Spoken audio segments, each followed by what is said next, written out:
श्री सत्य साई प्रेम लीला। ओम श्री साई राम। श्री सत्य साई प्रेम लीला 96 years of supreme love। ये संसार भगवान का आविष्कार है जिसका उन्होंने स्वयं से प्रेम करने के लिए निर्माण किया है। ब्रह्मांड का निर्माण उन्हीं से हुआ है और उनके द्वारा ही संचालित भी होता है। मानवीय शक्ति की एक सीमा होती है, परंतु भगवान की अपार शक्तियां विश्व के कल्याण एवं संचालन के लिए ही उपयोगी होती हैं।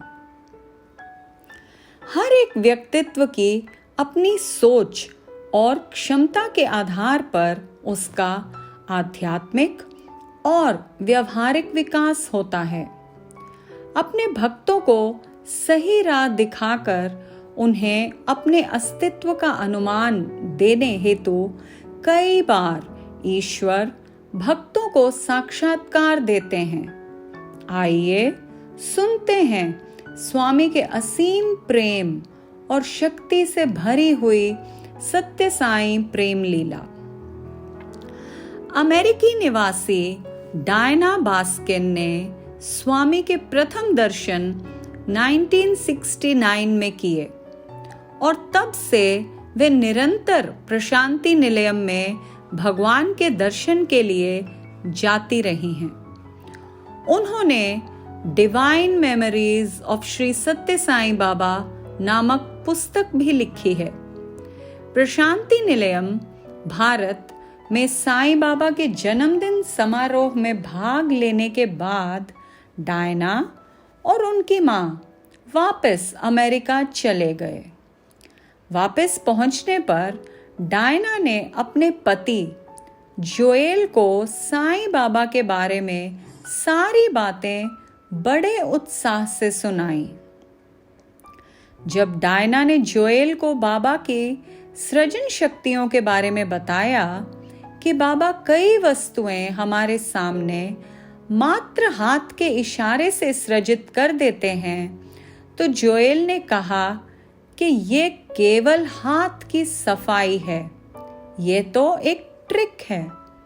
जोएल कहते कि मैं तुम्हें ये सिद्ध करके दिखा दूंगा कि बाबा भगवान नहीं, केवल एक जादूगर हैं। जब जोएल के मित्र घर में मिलने आते तो वे अपनी बातचीत में बाबा को हमेशा दैट कैरेक्टर यानी फिल्म का वे पात्र कहकर बुलाता था। डायना ने जोएल को आर्नल्ड शुलमैन की लिखी हुई साईं बाबा की पुस्तक पढ़ने के लिए दी। इस पुस्तक ने जोएल की रुचि को जगाया। वे सोचने लगा कि हो सकता है इसमें कोई सच्चाई हो। वे शुलमैन की पुस्तक अपने मित्रों को दिखाता और कहता, देखो ये पात्र कैसे हवा से वस्तुओं का सृजन करता है। मन करता है कि भारत जाकर स्वयं अपनी आंखों से देखा जाए कि वे ये सब कैसे करते हैं। बड़ा मजा आएगा। उसके मित्र जब उसे पूछते कि वहां जाकर वे बाबा से क्या सृजन करने को कहेगा, तो वे कहता कि मैं तो उन्हें इंद्रधनुष सृजित करने के लिए कहूंगा। इंद्रधनुष को तो हाथ की चालाकी से निकाला नहीं जा सकता। जोएल ने कहा, यदि बाबा ने इंद्रधनुष को सृजित करके दिखा दिया तो मैं मान जाऊंगा कि ये बाबा असली हैं। क्रिस्टीना उनकी बेटी 1.5 वर्ष की थी जब वे लोग भारत के लिए रवाना हुए।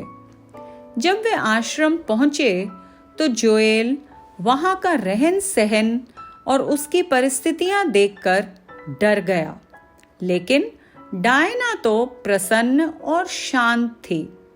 परंतु जोएल का बढ़ता हुआ तनाव देख डायना को घबराहट होने लगी उसे तनाव को कम करना जरूरी समझा और क्योंकि आश्रम में सिगरेट पीना मना था, डायना जोएल को आश्रम की सीमा से बाहर पहाड़ियों पर ले गई।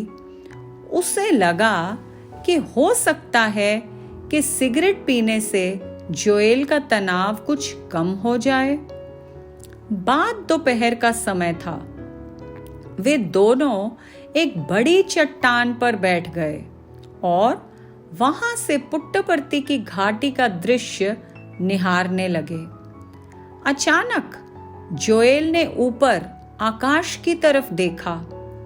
वह हैरान और आश्चर्यचकित होकर बोला, देखो, वह इंद्रधनुष देखो।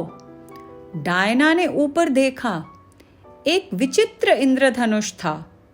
ये इंद्रधनुष धनुष की तरह अर्धगोलाकार नहीं था। यह इंद्रधनुष धरती से बिल्कुल सीधा आकाश की तरफ ऊंचा चला जा रहा था। जब डायना इसे देख रही थी तो वह इंद्रधनुष धीरे धीरे नीचे से मिटना शुरू हो गया। डायना ने पूछा, इसमें हैरान होने वाली विशेष बात क्या है? जोएल ने कुछ कांपते हुए उत्तर दिया, क्या तुम्हें याद नहीं है? साईं बाबा से मैंने अपने लिए यही तो मांगा था, एक इंद्रधनुष का सृजन। जोएल ने देखा कि आकाश में कहीं भी बादल नहीं थे। आसमान बिल्कुल साफ था। वे लोग अभी अभी पुट्टपर्ती पहुंचे थे। उनकी किसी से कोई बातचीत भी नहीं हुई थी। इस बात की भी कोई संभावना नहीं थी कि किसी ने बाबा को बता दिया होगा कि जोएल को इंद्रधनुष सृजित होते हुए देखना है। ये बात तो केवल जोएल के लॉस एंजलिस में रहने वाले मित्रों को ही पता थी। साईं बाबा ने दोनों को अगले दिन प्रातः इंटरव्यू के लिए बुलाया। अगले दिन इंटरव्यू रूम में बाबा के नीचे आने की प्रतीक्षा कर रहे थे। जोएल निचली सीढ़ियों के पास ही खड़ा था। जैसे ही बाबा सीढ़ियों से नीचे पहुंचे, वे जोएल की तरफ मुड़े। चेहरे पर एक बड़ी मुस्कान लिए बाबा ने जोएल से कहा, हाँ तो कैरेक्टर, मेरा इंद्रधनुष पसंद आया?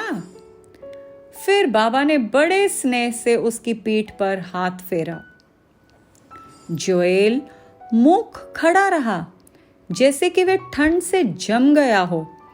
उसकी आंखों से आंसू बहकर उसके गालों तक आ गए और डायना की आंखों में तो शर्म के आंसू थे। साईं बाबा कुर्सी पर विराजमान थे और सब उनके सामने फर्श पर बैठे थे। बाबा ने अपने चोले के आस्तीन जहां तक ऊपर जा सकती थी ऊपर करते हुए जोएल की तरफ देखा। शायद शंकालुओं के सामने बाबा प्राय ऐसा ही करते हैं। स्वामी ने अपना हाथ गोल घुमाया। जब उन्होंने अपना हाथ सीधा किया तो उनकी हथेली पर विभूति थी, जो स्वामी ने मेक्सिको से आई एक महिला को दे दी। फिर डायना की तरफ मुड़कर बोले, तुम्हारी बेटी का अब क्या हाल है? स्वामी, ठीक नहीं है, डायना ने उत्तर दिया।